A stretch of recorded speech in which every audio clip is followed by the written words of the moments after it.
em espírito. Minha retaguarda me ajude, lá em cima.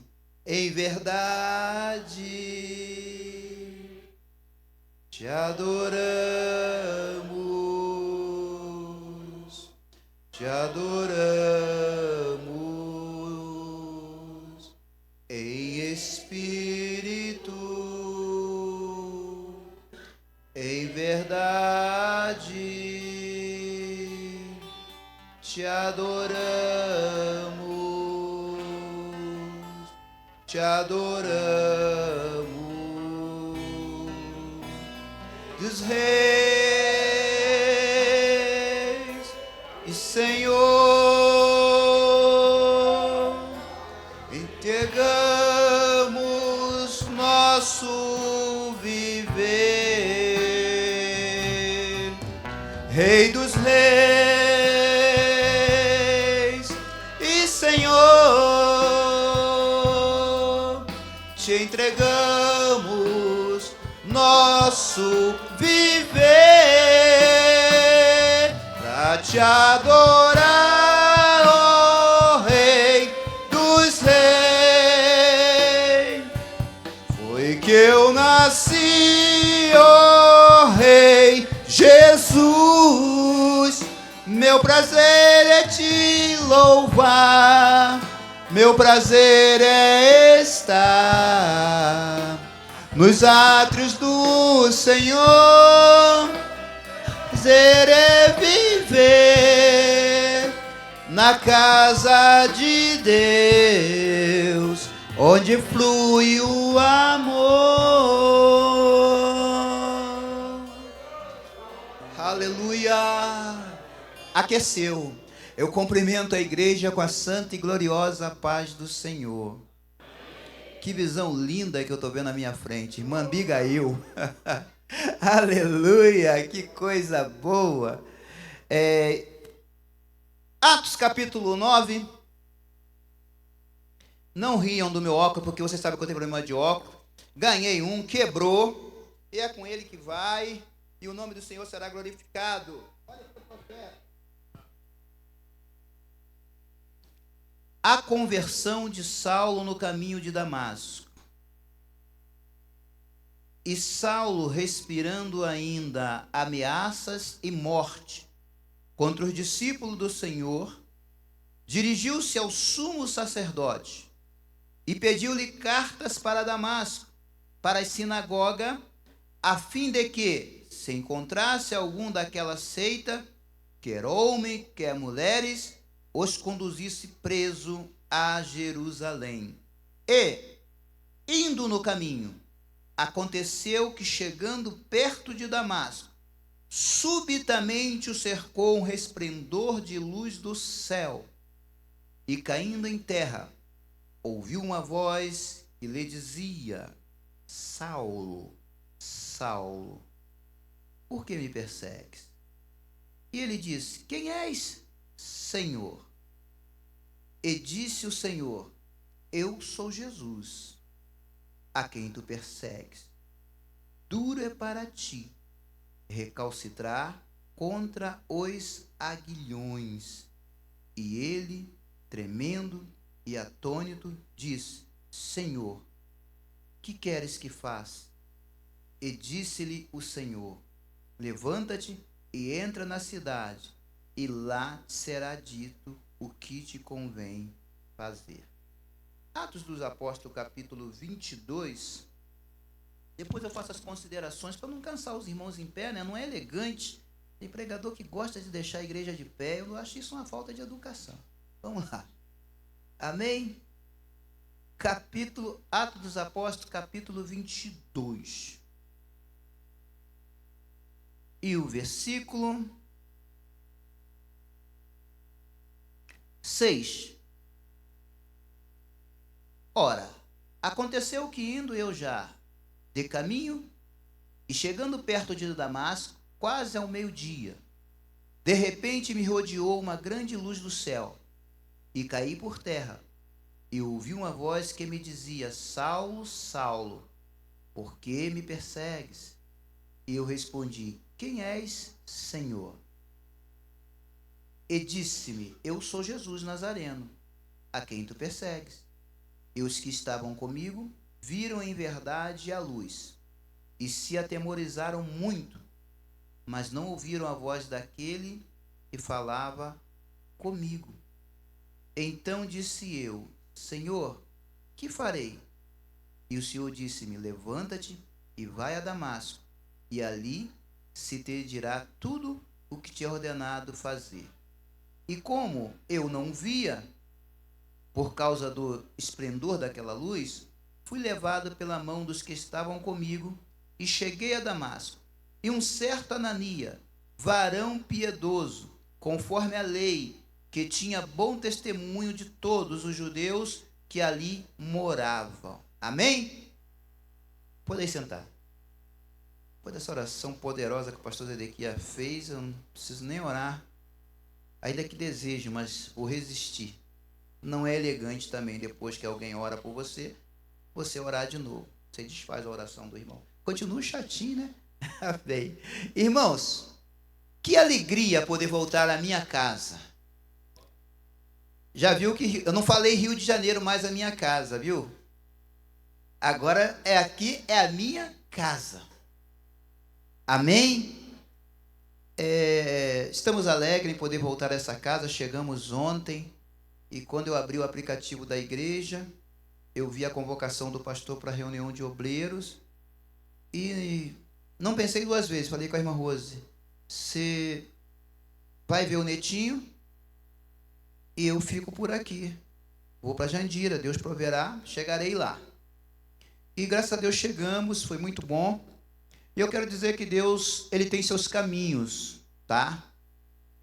Ele tem seus caminhos. Quando nós fomos para Taubaté, algumas pessoas até perguntou: mas o que você foi fazer lá? E não foi nenhum, nem dois. E quando eu falo pessoa, estou falando de crente, convertido, obreiros. O que você vai fazer lá? Eu dizia às vezes: olha, irmãos, o jumentinho que Deus usou para mim vir para cá foi porque eu tenho intenção de voltar para o Rio de Janeiro, e aqui eu estou no meio, entre São Paulo e Rio de Janeiro, então 2h30 Rio de Janeiro, 2 horas São Paulo. E a gente vai voltar devagar, porque a irmã Rose falou que se a gente for voltar, vai voltar igual Abraão, armando tenda até chegar lá. E outros perguntavam, e depois também, porque o meu filho está desempregado, e aqui a condição de emprego na área metalúrgica é muito maior. E isso aconteceu, ele está empregado. Mas no fundo do meu coração, eu sabia que Deus, por alguma razão espiritual, estava me mandando para ali. Por alguma razão. Eu não sabia qual. Vai para Jerusalém até que do alto seja revestido de... Os discípulos tinham noção que poder era esse? O que vocês acham? Não. Por quê? Curar enfermos, ressuscitar mortos, já tinham vivido essa experiência. Então não era esse poder, senão não precisava ir para lá. E aqui eu já começo a pregar. Clama a mim e responder-te-ei coisas grandes e firmes que você ainda não sabe. E existe uma infinidade de mistérios, e se é mistério a gente não sabe, de coisas que Deus vai nos levar a viver, e a nós só convém obedecer, por bem ou pelo caminho de Deus. Não vou dizer que é mal, mas pelo caminho tortuoso, como Paulo teve que viver. Amém? E tantos outros na Bíblia, e nós também. Mas que tem que viver, tem. E eu não vou entrar muito em detalhe, porque eu preciso conversar com o pastor, mas eu quero dizer que nesse mistério todo, nós morávamos numa casa que foi alugada porque era projeto de todos 7 filhos ir para lá, 2 estão no Rio, são 9. E na hora Deus, por alguma razão, não permitiu que eles fossem. E nós ficamos numa casa de 3 dormitórios, 2 banheiros, um sobrado enorme com aluguel de 2.500 nas costas. E as coisas apertou e Deus foi fechando as portas, fechando. Irmão, se está na mão de Deus, tudo vai bem.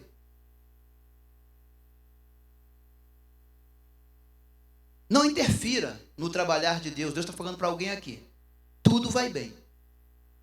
Já viu quando alguém está fazendo, você está vendo alguém, um profissional trabalhar, principalmente apertando um parafuso, e ele aperta, e você não sabe, ainda fala assim, para de apertar que vai quebrar, vai espanar. O pessoal fala assim, calma rapaz, eu sei o que eu estou fazendo, eu sei o torque. Deus está apertando você, está apertando, tu não vai morrer não.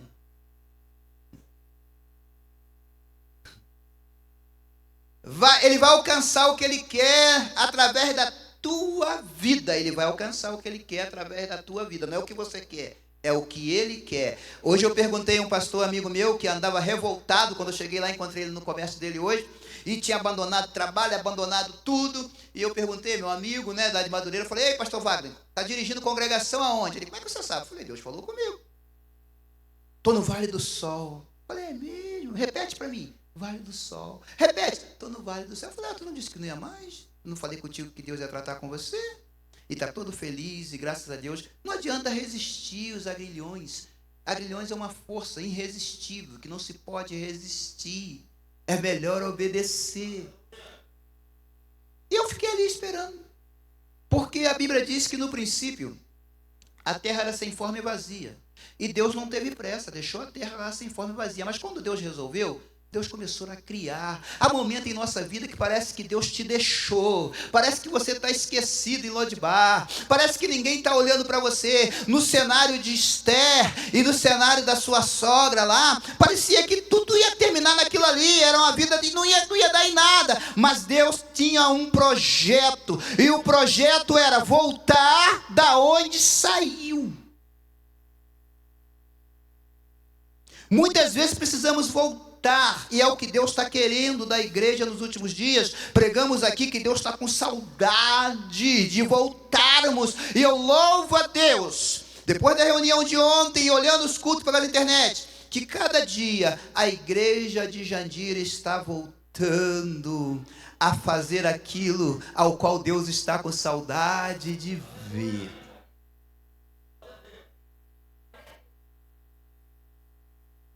E falei, bom, agora nós vamos ter que mudar. Meus filhos foram lá, falaram, pá, nós vamos apoiar e tudo, tá bom.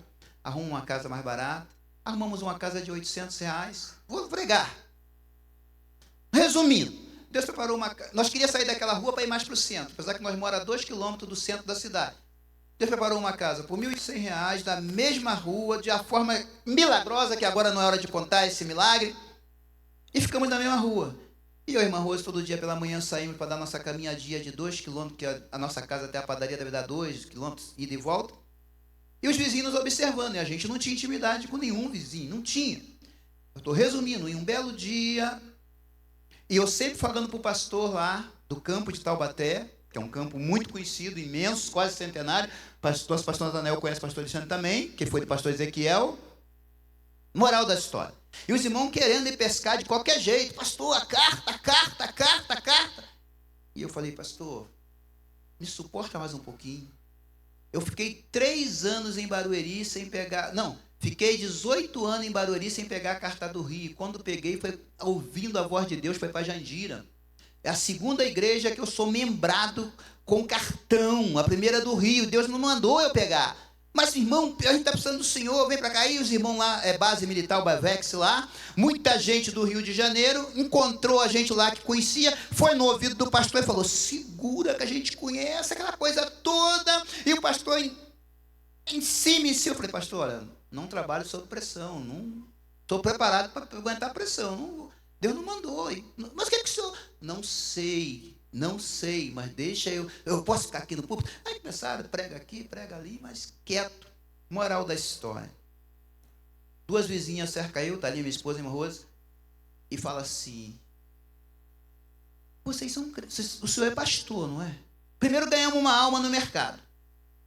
Depois estávamos na fila da padaria, uma padaria muito chique que tem lá. De repente a menina lá do caixa olhou para mim, a fila grande, o senhor é crente, não é?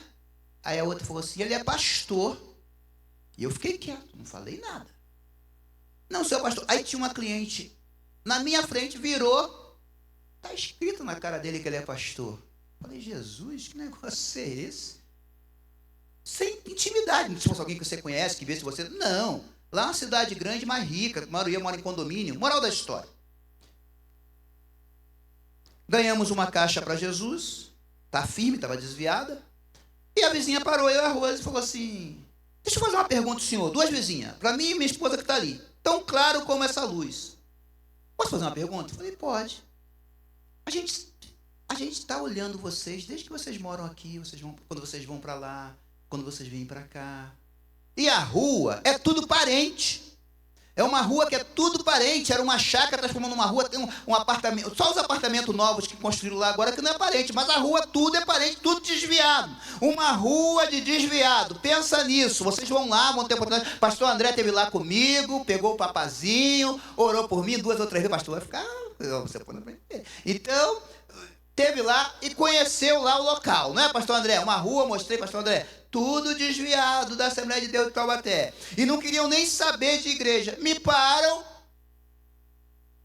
A gente na rua tem observado o senhor e ela. Vocês são tão engraçados, ainda parece assim juntinho, né? Todo dia de manhã vocês saem para lá, saem para cá. O senhor é pastor, não é? Aí eu perguntei, por quê? Não nega, não. Sua cara, seu jeito, vocês são pastor. Eu falei, fico até com vergonha, né? Mas falei, sou. Aí ela disse assim, pois é, eu tô com meu filho, tentou suicídio 3 vezes, bateu de frente com um ônibus a mais de 50 por hora, jogou a moto contra drogado contra o ônibus, tomou 20 e poucos comprimidos, ficou tantos dias enturbado, e nós estamos querendo um pastor, porque nós fomos atrás de um pastor para ajudar a gente, e ele disse que esse problema não era com ele não, para procurar um pastor mais preparado e coisa e tal. E nós temos observado o senhor não quer cuidar da gente, não?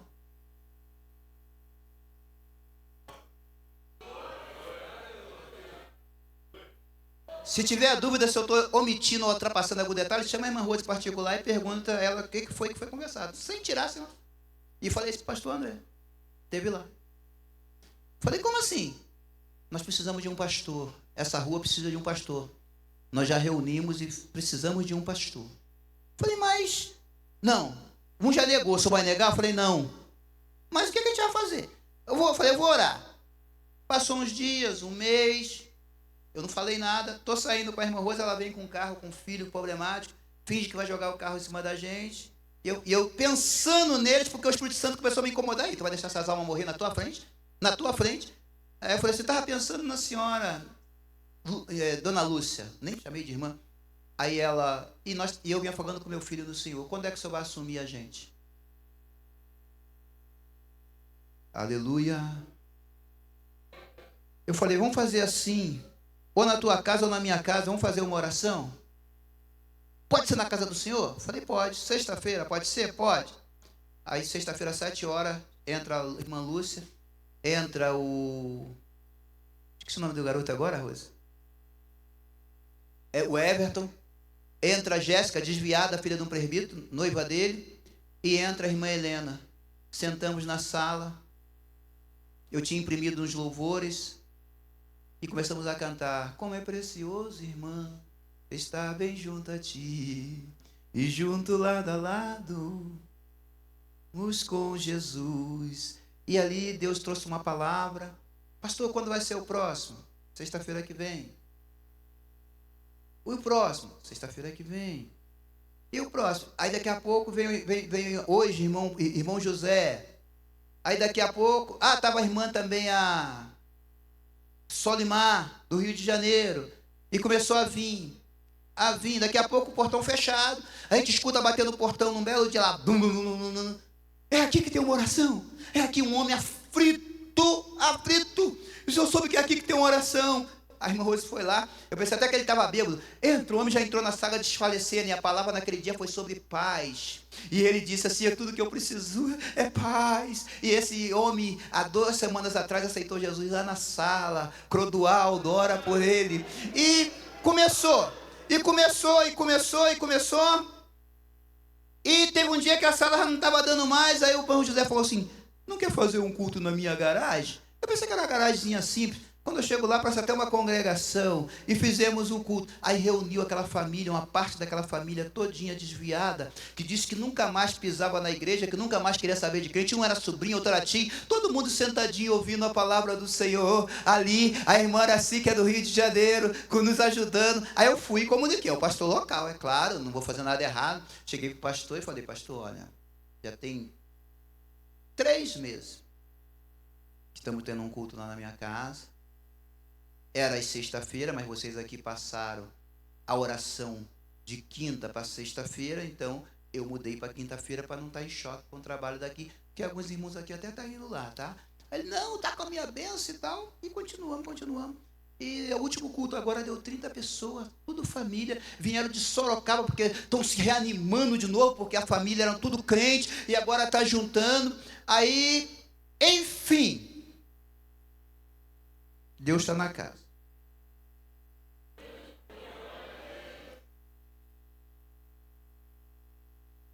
E a palavra do Senhor que lemos diz que Jesus, no diálogo dele com Saulo ainda, ele diz assim, por que você me persegue? Você não sabe que é inútil recalcitrar contra o meu poder, contra os aguilhões? Por que tu me persegue? E Saulo pergunta, quem é, Senhor? Ele diz, sou Jesus a quem tu persegue. E diz a palavra do Senhor, que ele cai do cavalo, e aquele Saulo de Tarso, né? Muito poderoso, muito cheio de autoridade, né? Agora, que era muito desejado, que era o significado do nome Saulo, e essa mensagem está fresquinha aqui, porque eu pedi ali ao irmão que escrevesse para mim o significado, que eu queria saber. Ele agora de desejado passa a ser apequinado. De desejado, Deus muda o nome dele para Paulo, apequinado, pequeno. Mais uma coisa que nós descobrimos na biografia de Paulo, eu não sei se os irmãos já ouviram isso, mas é uma coisa revelada que o apóstolo Paulo, o grande problema dele, é um dos grandes problemas nossos. Ele era teimoso. O apóstolo Paulo era teimoso. Em que sentido, pastor?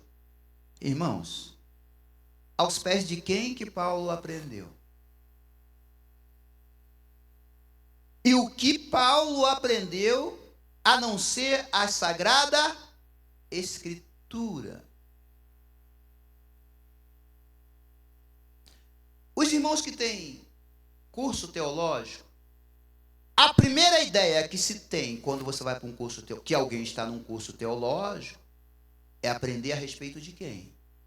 O nome já diz, teologia, conhecimento de Deus.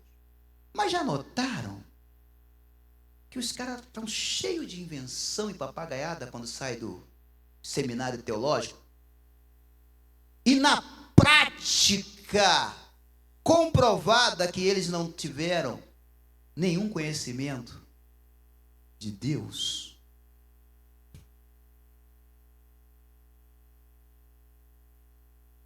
Se o apóstolo Paulo aprendeu aos pés de Gamaliel,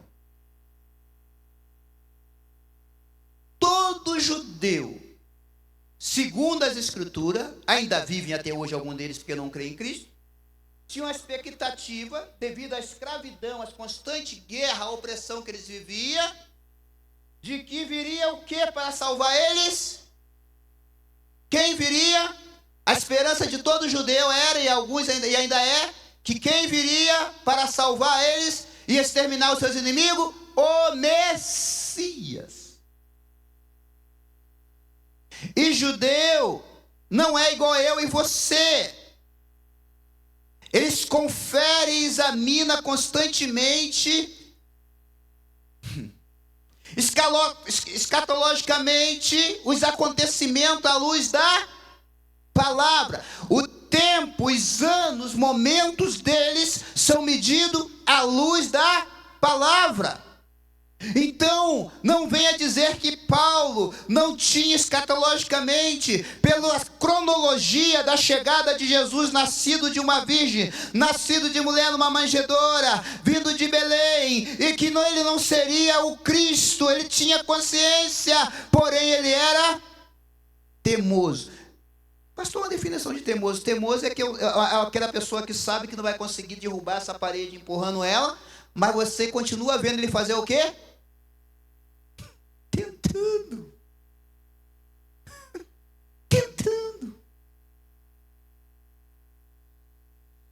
No fundo, ele não queria aceitar que gentios que não eram judeus estivesse falando no nome do Deus que ele aprendeu, mas ele esqueceu que havia promessa de um Messias, que esse Messias era o que ele estava perseguindo o povo dele. Então ele era teimoso. E o Senhor fala: duro será para ti lutar contra o poder que não se pode resistir.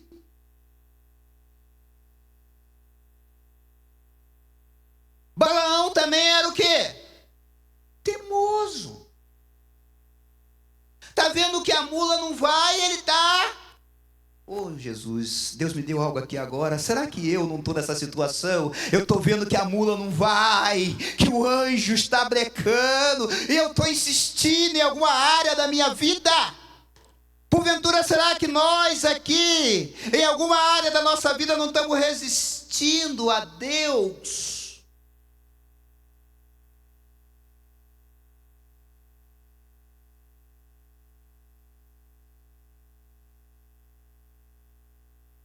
Duas coisas vão acontecer. Três coisas vão acontecer.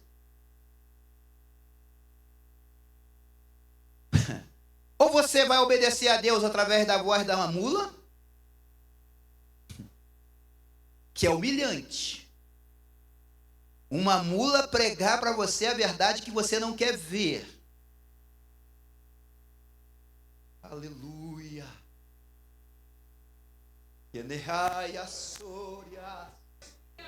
Uma mula pregar para você a verdade que você não quer enxergar.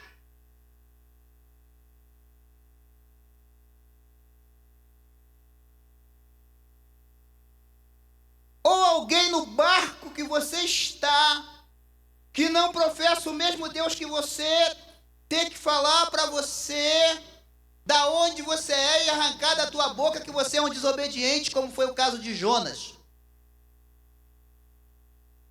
Porque ele confessou que era um desobediente. Eu sou hebreu. Teve a coragem de dizer que servia ao Deus do céu. Quantas vezes eu também, numa situação infracionária, não, mas eu.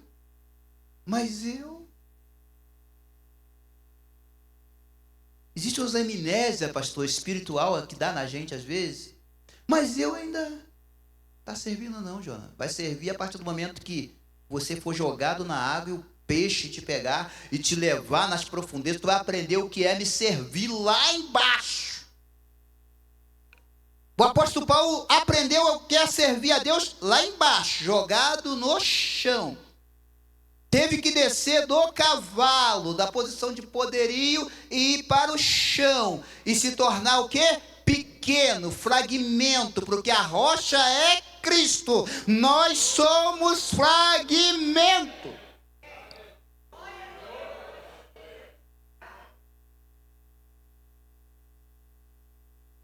E a terceira forma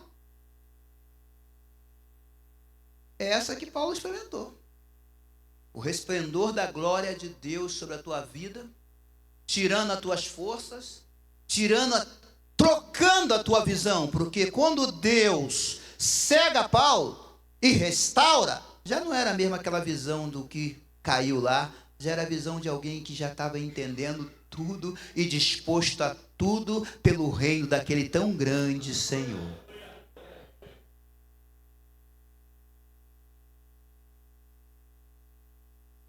Não seja teimoso.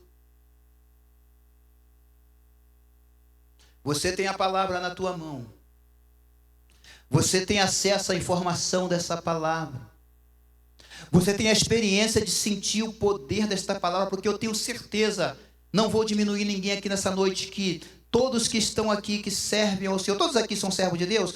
Tem alguém que não é? Não, eu creio que todos já choraram ouvindo uma mensagem. Já sentiram algo sobrenatural através de um louvor, em algum momento, em algum ponto da tua vida, nesses anos de vida que você tem, na caminhada com Deus, tu sabe que a presença de Deus é real e que Deus é real. Mas por que você continua teimoso? Por quê?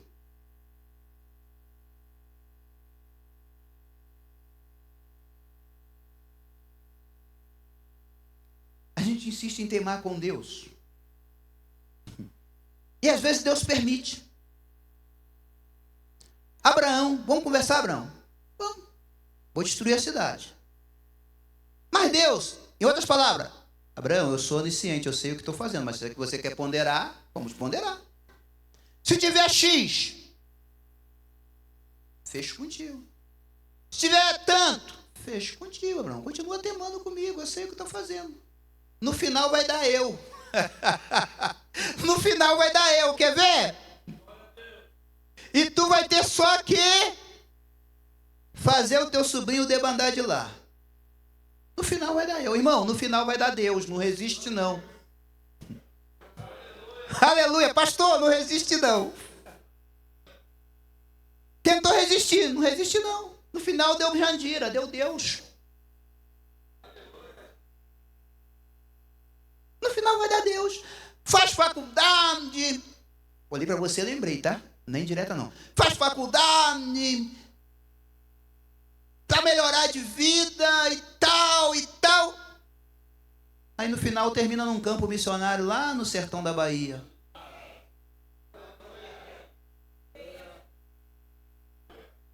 Sou de lá?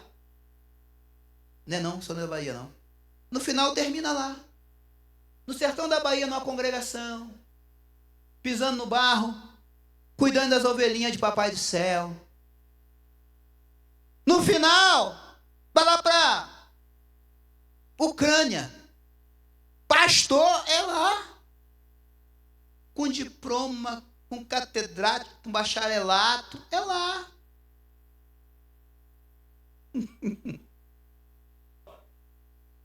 Uma mega de uma empresa.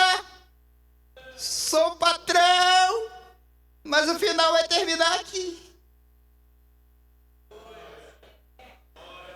Xandaraba, xandarabahás. O final termina onde Deus quer. Dá um passeio de submarino biológico, que foi o peixe, mas no final, Nínive.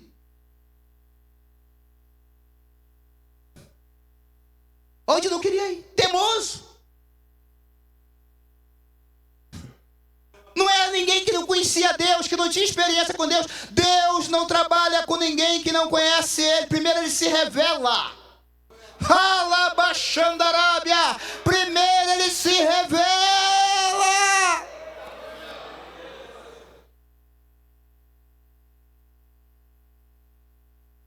Vamos bater um papo, Abraão? Vamos? Me conhece? Não. Eu sou o Deus Todo-Poderoso.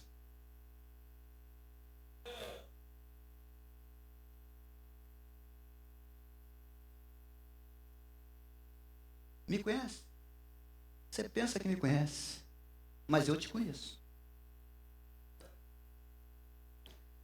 Quando pegar o canudo, bora comigo. Para onde? Por meio da tempestade.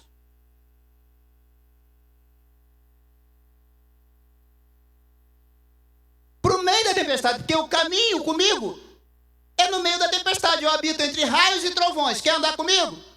Tem que ter o sobressalto, irmão. E já deu meu minuto. Deus abençoe.